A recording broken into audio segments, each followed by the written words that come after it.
Sekarang pada akhir tahun karena El Nino, di mana tingkat kekeringan menyebabkan musim tanam berubah, kita juga memberikan untuk 4 bulan, September, Oktober, November, Desember. Tapi targetnya tetap sama, 18,8 juta kelompok penerima. Baik teman-teman, soal semuanya ramai diberitakan bahwa BLT El Nino cair 4 bulan sekaligus, yakni Rp800.000 per KPM. Apakah itu benar atau hoax? Kemudian ada peraturan terbaru Kementerian Sosial untuk bantuan PKH dan BPNT. Ternyata hanya KPM kriteria berikut ini saja yang akan cair lagi untuk PKH tahap 1 tahun 2024. Seperti apa informasi lengkapnya? Ikuti videonya sampai selesai, jangan di skip supaya kalian gagal paham dalam menyerap informasinya.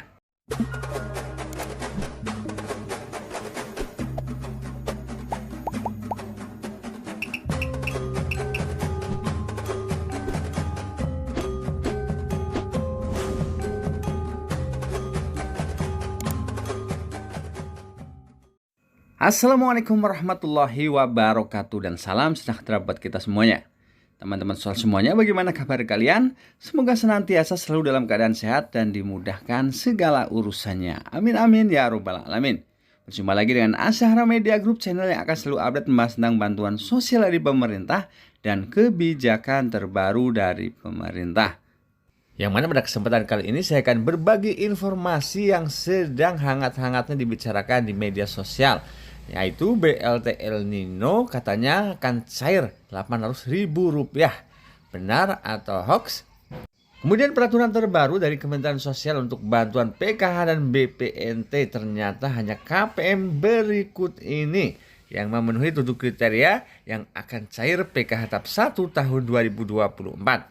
Jadi teman-teman soal semuanya, akhir-akhir ini sedang ramai diperbincangkan di media-media sosial seperti YouTube dan juga Facebook, bahwa pencairan bantuan BLT El Nino jadinya 4 bulan sebesar Rp400.000.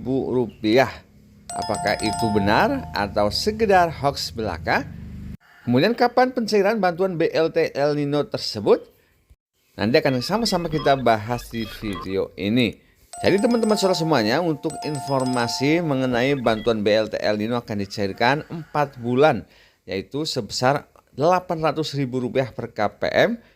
Para kreator mengambil informasi dari pidato Kementerian Keuangan pada saat jumpa pers di kantor kepresidenan.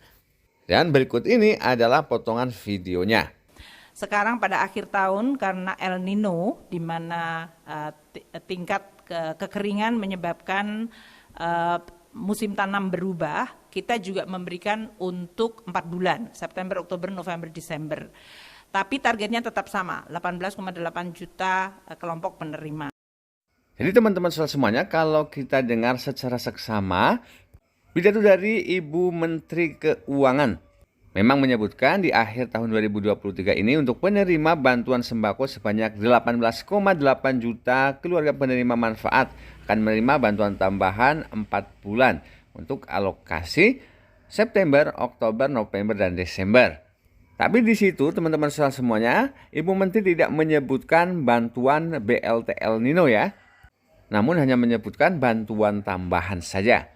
Jadi kemungkinan yang dimaksud oleh Ibu Menteri adalah untuk KPM BPNT di akhir tahun 2023 ini mendapatkan bantuan 4 bulan untuk alokasi bulan September sampai Desember. Yang pertama adalah bantuan beras tahap 2 untuk September sampai November, dan kemudian penebalan untuk bantuan tambahan beras bulan Desember, dan bantuan BLT El Nino untuk alokasi November-Desember. Jadi untuk BLT El Nino tetap untuk 2 bulan, yaitu untuk alokasi November-Desember, yakni besarannya Rp400.000 per KPM. Karena proses pagu anggarannya sudah selesai, kemungkinan besar untuk pencairan bantuan BLT El Nino akan dilakukan di akhir minggu pertama di bulan Desember ini. Kita doakan saja teman-teman, semoga untuk pencairan BLT El Nino segera bisa terlaksana. Baik teman-teman soal semuanya, selanjutnya kita ke informasi penting yang kedua. Sesuai dengan peraturan terbaru dari Kementerian Sosial Republik Indonesia, ternyata Hanya KPM PKH yang memenuhi 7 syarat berikut ini yang akan cair di bantuan PKH tahap 1 tahun 2024. Jadi bantuan PKH adalah bantuan bersyarat yang penerimanya adalah dari golongan masyarakat miskin dan rentan miskin yang namanya tercatat di DTKS Kementerian Sosial. Dan di setiap pencairannya atau setiap tahap pencairannya, Kementerian Sosial selalu menerbitkan SK terbaru. Dan bukan hanya itu, proses verifikasi ketidaklayakan para penerima bantuan sosial juga dilakukan oleh Kementerian Sosial melalui pemerintah daerah setiap bulannya. Jadi seperti yang saya informasikan sebelumnya, bantuan PKH dan juga bantuan BPNT sifatnya dinamis. Tidak ada jaminan akan terus cair bantuan PKH maupun BPNT-nya. Tergantung SK terbaru dan juga hasil verifikasi ketidaklayakan penerima bantuan. Jadi walaupun di tahun 2023 ini cair bantuan PKH maupun BPNT-nya tidak ada jaminan, cair lagi di tahap 1 tahun 2024. Jadi untuk KPM PKH supaya bisa cair lagi bantuan PKH tahap 1 tahun 2024 besok harus memenuhi 7 kriteria berikut ini.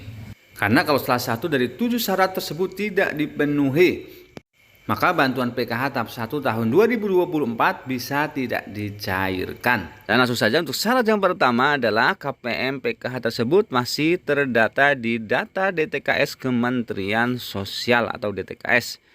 Di mana DTKS itu adalah data terpadu kesejahteraan sosial yang meliputi pemeluk pelayanan kesejahteraan sosial atau PPKS, menerima bantuan dan pemberdayaan sosial, serta potensi dan sumber kesejahteraan sosial atau PSKS. DTKS sendiri memuat 40% penduduk yang mempunyai status kesejahteraan sosial terendah dan dapat menerima bantuan dari pemerintah seperti bantuan PKH dan BPNT serta bantuan lainnya.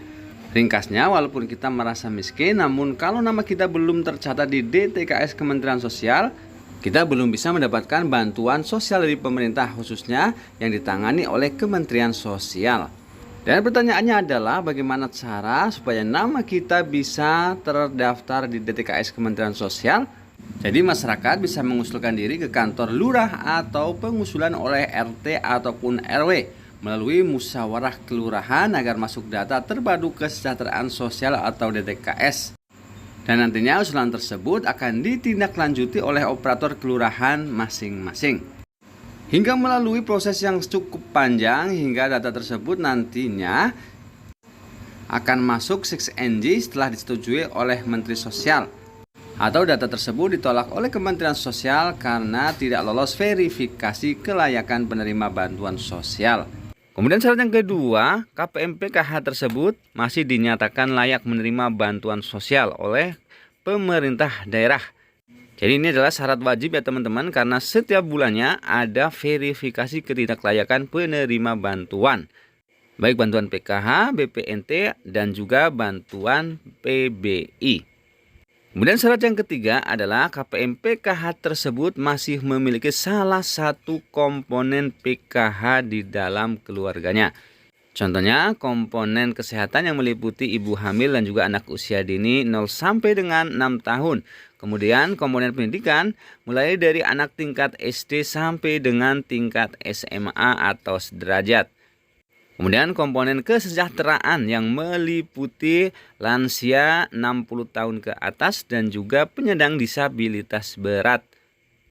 Dan khusus untuk yang memiliki komponen pendidikan, nama anaknya juga harus terdata atau terdaftar atau data pokok pendidikan. Yang tentunya harus sinkron dengan data DTKS Kementerian Sosial. Sebab kalau data di DTKS dan juga Dapodik tidak sinkron, maka tidak akan cair bantuan PKH untuk komponen pendidikan ini.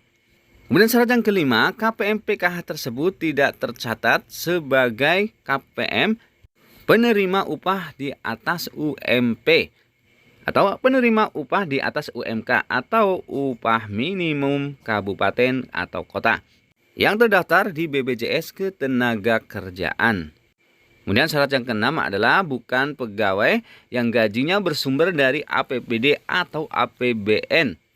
Contohnya adalah TNI Polri dan juga PNS. Dan syarat yang ketujuh atau syarat yang terakhir adalah KPM PKH tersebut masuk ke dalam SK penerima bantuan PKH tahap 1 tahun 2024. Yang pencairannya melalui dua metode. Yang pertama melalui KKS Merah Putih untuk alokasi bulan Januari dan Februari 2024. Kemudian yang melalui PT Pos Indonesia untuk alokasi bulan Januari, Februari, dan Maret tahun 2024. Jadi sahabat sosial semuanya, itulah tadi 7 syarat wajib yang harus dipenuhi oleh KPM PKH supaya bisa cair lagi di bantuan PKH tahap 1 2024. Semoga informasi tadi bermanfaat. Akhir kata, salam sehat, salam semangat, dan salam sukses buat kita semua. Wassalamualaikum warahmatullahi wabarakatuh.